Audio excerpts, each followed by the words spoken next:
De 10 a 21 de novembro deste ano, os olhos do mundo estarão voltados para o Brasil. Belém do Pará vai sediar a Conferência das Nações Unidas sobre as Mudanças do Clima, a COP30. Para falar desse tema, Cidadania recebe João Paulo Capobianco, secretário executivo do Ministério do Meio Ambiente. Secretário, seja bem-vindo. Muito obrigado pela sua presença aqui no nosso programa. Eu que agradeço o convite para participar aqui. Bom, na 29ª Conferência do Clima, que foi realizada na Ásia, no Azerbaijão, o final foi um pouco assim, decepcionante, porque os países que precisavam levantar uma perspectiva de financiamento para conservar o meio ambiente esperavam 1,3 trilhão de dólares e não conseguiu nem 300 bilhões. Né? Essa perspectiva, acho que com o que está acontecendo no mundo agora, foi afastada de vez. Mas temos ainda a meta do 1,5 grau de acréscimo da temperatura média global em relação à época da Revolução Industrial. Como estamos agora? O que significa? Quais são as expectativas para a COP30? Bom, inicialmente é importante lembrar que a Convenção do Clima ela é um processo de longo prazo e as conferências das partes, como essa que nós teremos agora em Belém, no final deste ano, como você já mencionou, ela é a 30ª reunião. Então, isso significa dizer que os países signatários da Convenção já se reuniram 30 vezes para discutir a implementação da Convenção. Essa é uma convenção complexa, porque ela diz respeito a padrões de produção e consumo, a questão da energia, a questão da forma de consumir, que todo o planeta vive numa realidade que não incorporava o dano climático. Na realidade, a descoberta de que as atividades humanas poderiam provocar uma mudança climática abrupta, inclusive, surge justamente na Rio 92, quando os países se reúnem para assinar a Convenção do Clima. Então, é importante sempre ter essa perspectiva. Nós temos que agir, nós temos que tomar decisões, mas essas decisões ocorrem numa negociação complexa, muitas coisas foram feitas. Se nós pensarmos como estava o caminho, digamos, qual era a tendência pré-Rio 92, até agora, nós avançamos muito. Nós estaríamos certamente com um impacto sobre o clima muito maior do que nós temos hoje. Aí você me pergunta, mas é suficiente? Não, não é suficiente. Porque 1,5 grau de aumento médio da temperatura em relação ao período pré-industrial é um desafio monumental. Nós já atingimos o ano passado 1,5 grau ao longo de todo o ano. Ninguém esperava isso. Por quê? Porque a questão climática ela vem surpreendendo os próprios analistas, os principais cientistas. O sistema climático do planeta, ele muda e mudou de uma forma muito inesperada. Então, eu diria para você que não há uma frustração em relação à última COP. Há uma expectativa de que nós precisamos mudar o jogo. O que significa mudar o jogo? Implementar tudo que já foi discutido ao longo desses 30 anos. Por isso que o Brasil cunhou essa COP, a COP30, da COP da virada, da COP da implementação, justamente para obter dos integrantes da Convenção do Clima um compromisso de passar a implementar o que já foi negociado, né, e deixar novas negociações mais para frente um pouco, ou seja, vamos fazer aquilo que ainda não fizemos em relação ao que nos comprometemos. Por exemplo, a questão do financiamento. Em que medida a mudança na política, na geopolítica, a mudança, sejamos diretos, do poder nos Estados Unidos para um líder que é negacionista, que não aqui aposta ainda no petróleo, absolutamente não vê nenhuma necessidade de implementar medidas que combatam os gases de efeito estufa, mas é um país poderosíssimo e é quem mais polui no mundo. Não vamos mudar o consumo americano de uma hora para outra. E eles seriam potencialmente financiadores dessa transição para a energia limpa. Por outro lado, o Brasil hoje é um dos líderes em energia limpa no mundo. Temos aqui, estamos mudando a nossa matriz, já éramos líderes em energia hidrelétrica, hoje temos energia eólica, energia solar, somos quase que um país de ponta nisso aí. Mas, ao mesmo tempo, nós não temos condição de, ideologicamente, mudar uma tendência nos outros países. Essa é uma questão que envolve uma percepção também de longo prazo. Os Estados Unidos já vem implementando políticas de redução de emissão já há um bom tempo. Nós já tivemos o atual presidente no comando do país há algum tempo atrás. Naquela ocasião, o atual presidente dos Estados Unidos, o Trump, ele já havia retirado os Estados Unidos do Acordo de Paris. Ele já tinha feito isso e voltou a fazer agora. Mas isso não mudou o esforço que vem sendo feito pelos estados. Os Estados Unidos se caracteriza por um país em que os estados têm uma autonomia muito importante em relação às políticas, à legislação, inclusive. E também não muda o posicionamento do setor privado, que faz investimentos no longo prazo. Nenhuma empresa de porte planeja por 3, 4 anos, planeja por muito tempo e compromete recursos para o longo prazo. Então, é evidente que essa mudança, num país tão importante, numa liderança tão relevante para todo o arranjo internacional, essa mudança não é positiva. Claro, nós gostaríamos que todos os líderes tivessem a responsabilidade de assumir compromissos, porque a solução do clima depende de uma ação integrada entre países. Mas o fato de termos esse, digamos assim, acidente de percurso nesse momento, não vai mudar a trajetória que o conjunto de países vem implementando e também não vai mudar a trajetória que o próprio Estados Unidos vem implementando rumo à redução de emissão. Então, eu diria que nós temos buscado o entendimento, temos trabalhado para que os Estados Unidos contribua com o processo. O presidente da COP, o embaixador André Corrêa do Lago, vem trabalhando essa pauta. O próprio presidente Lula vem trabalhando isso junto às lideranças internacionais, inclusive no sentido de convidar e insistir para que o presidente Trump venha a Belém durante a COP30, mas o caminho está traçado. Nós acreditamos que há um consenso crescente, muito forte, na maioria dos países, para buscar soluções. As soluções não são simples, não se faz isso de uma hora para outra, mas há um compromisso em mudar e, por isso, o Brasil acredita que a COP30 possa ser uma certa virada de chave, né? Onde, de fato, haja um compromisso de implementar tudo aquilo que já foi negociado, está maduro e precisa entrar em vigor. Como nós estamos nos preparando e em que ponto nós estamos agora, há 5 meses da COP30? Qual é a estratégia principal do Brasil em conduzir como protagonista esse evento? Olha, o Brasil tem sido bastante criativo nesse processo. Nós criamos um modelo de envolvimento de diferentes segmentos que são muito relevantes para influenciar a tomada de decisão. Porque a conferência em si, o que a gente chama da ala oficial de uma COP, ela é composta por representantes de países, em via de regra, diplomatas que representam os interesses dos países. Então, nós estamos criando espaços de participação de outros segmentos que nós acreditamos podem ajudar a mover as peças no tabuleiro. Por exemplo, um círculo de ministros de finanças, que foi criado pela presidência da COP e é coordenado pelo nosso ministro Fernando Haddad. O que esse círculo fará?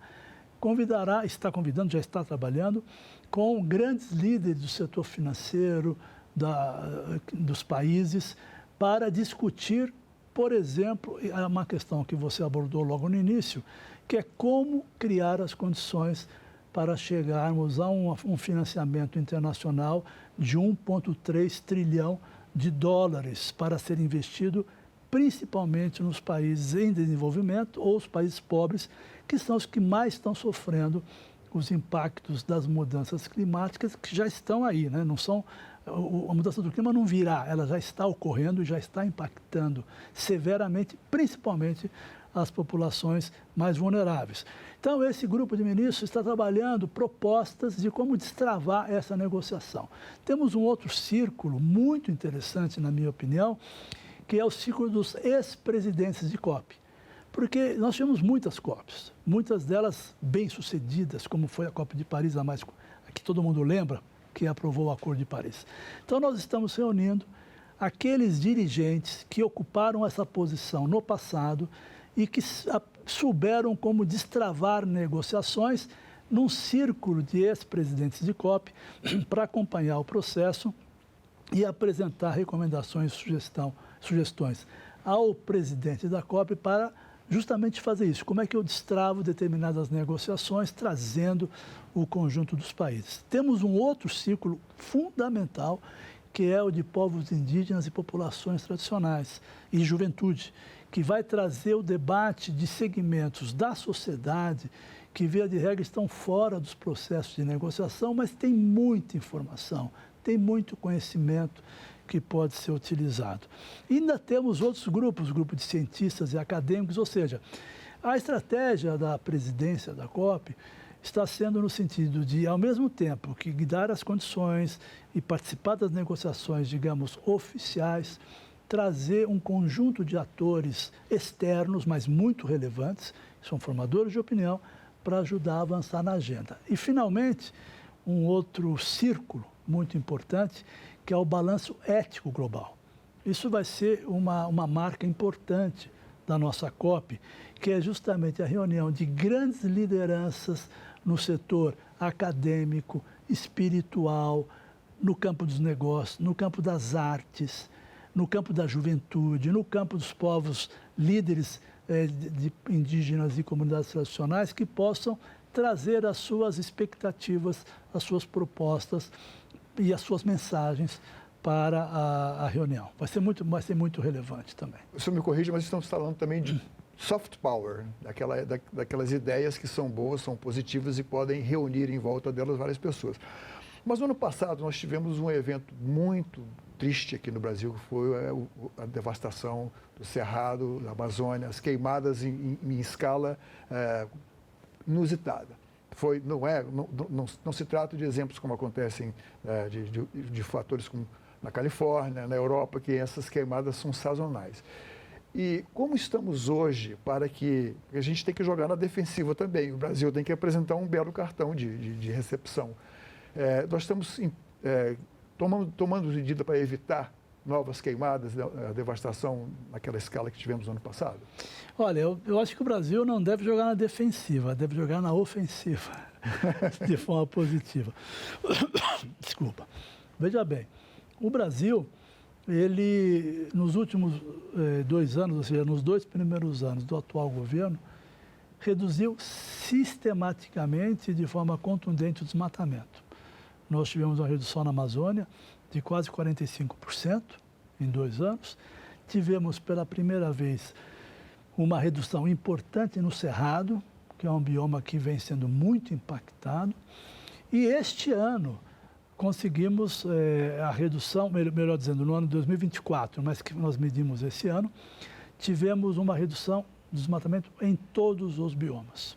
Caatinga, Cerrado, Pantanal, Amazônia, Mata Atlântica e Pampa. A redução do desmatamento no Pantanal é da ordem de mais de 77%. Né? Então, eu diria que nós estamos trabalhando muito pesado no sentido de fazer a lição de casa, porque o nosso desafio é que o Brasil lidere pelo exemplo. Não seja uma liderança simplesmente vazia que propõe para os outros fazer aquilo que ele não faz. Ao contrário, o Brasil está investindo pesado na sua matriz elétrica e energética. Nós temos a matriz elétrica extremamente limpa, uma das mais limpas do mundo. Em alguns momentos do ano chegamos a ter mais de 90% de energia elétrica de fontes renováveis. Você conta nos dedos os países que conseguem isso. O Brasil tem a matriz energética muito limpa, comparado com os outros países, é um país exemplo, porque você citou eólica, solar, hidráulica, mas você não citou biocombustíveis. O Brasil é líder nos biocombustíveis e pode ser líder em 2 outros combustíveis do futuro, o hidrogênio e o SAF, que é o combustível para a aviação, e também para o transporte marítimo. Hoje, o transporte marítimo é um grande emissor e o Brasil pode oferecer condições de mudança nessas matrizes todas. Portanto, nós estamos trabalhando aceleradamente. O Brasil tem um plano de transformação ecológica que é liderada pelo Ministério da Fazenda, algo inédito. Numa última reunião que nós tivemos no G20, quem liderou o debate sobre uma proposta brasileira de financiamento internacional para a construção de florestas tropicais foi o ministro da Fazenda junto com a ministra do Meio Ambiente. O comentário geral que nós ouvimos era, poxa vida, nunca podíamos imaginar isso, né? Que Fazenda e Meio Ambiente estivessem tão integrados numa agenda comum. E o Brasil tem feito isso. Portanto, nós estamos trabalhando. Agora, eu queria ser muito realista em relação a um ponto que você coloca, que exige muita reflexão de todos nós, todos que estão nos assistindo, que é a questão dos incêndios. Realmente, as mudanças climáticas já têm como uma das principais consequências num país como o nosso a vulnerabilidade das florestas tropicais. Nossas florestas sempre foram imunes a grandes incêndios, porque são muito úmidas, mas a mudança na temperatura, secas extremas e seguidas que nós temos visto na Amazônia, vimos isso em 2023 e em 2024, estão tornando as nossas florestas mais suscetíveis aos incêndios florestais. O que ocorreu o ano passado, como você bem lembrou, o ano passado tivemos um índice de incêndios na Amazônia absolutamente inaceitável e surpreendente. Por isso, tentando ser mais curto na minha resposta, nós fizemos um grande esforço ano passado e agradecemos, estamos aqui no Senado, agradecemos os senadores que aprovaram o projeto de lei que estabelece a Lei do Manejo Integrado do Fogo. Essa lei é fundamental porque ela permite a criação da corresponsabilidade do governo federal, governos estaduais, governos municipais, setor privado e sociedade civil na prevenção aos incêndios. E este ano nós já regulamentamos essa lei por meio de uma resolução do Comitê do Manejo Integrado do Fogo e já lançamos a semana passada, na Semana Mundial do Meio Ambiente, um edital inédito, Fundo Nacional do Meio Ambiente, com Fundo dos Direitos Difusos, Ministério da Justiça e Segurança Pública, eu já oferecendo num primeiro momento, 12 milhões de reais para que os municípios mais críticos, que estão na região de maior risco de incêndios, possam elaborar planos de prevenção e apresentar demandas de equipamentos e capacitação de quadros para enfrentar os incêndios. E também aprovamos, e no final do ano passado, já estamos avançando rapidamente nisso, a destinação de mais de 400 milhões de reais para aparelhar todos os corpos de bombeiro dos 9 estados da Amazônia Legal para se prepararem para o combate a incêndio. Portanto, é um problema seríssimo, mas nós estamos avançando muito para combater, evitar e prevenir. Um problema que é global, mas que aqui no Brasil também se destaca como uma dor de cabeça muito grande. Já temos uma legislação dos resíduos sólidos, mas não temos ainda uma legislação para o plástico, a economia circular do plástico. Existem vários projetos aqui, um projeto, inclusive, que está na Comissão de Assuntos, já foi aprovado na Comissão de Assuntos Sociais, mas que ainda não chegou à votação. Como estamos na gestão dos resíduos sólidos e na questão do plástico? Estamos mal, né? O Brasil está atrasado na implementação da política de gestão de resíduos sólidos. Nós ainda temos uma realidade muito preocupante. São mais de 2.000 lixões espalhados pelo Brasil. Temos poucos aterros sanitários operando em conformidade com a legislação, o que é um equívoco, porque nós sabemos, né, o grande mote de quem opera com resíduo sólido é de que lixo não é lixo, né?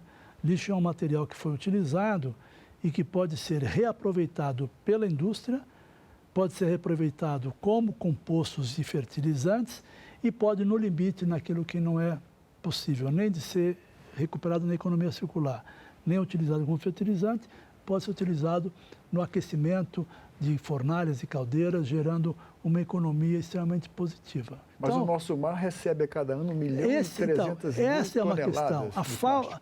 O problema da reciclagem, do baixo índice de reciclagem e o problema de que nós não temos disposição final adequada, acarreta este problema que você coloca. Mas como é que nós temos encarado isso, né? Primeiro, com um processo muito virtuoso que foi liderado pelo próprio presidente Lula, que foi o de promoção da atividade do catador. O catador e a catadora de lixo, que a gente chama de recicláveis, fazem parte de um serviço ambiental de primeira monta.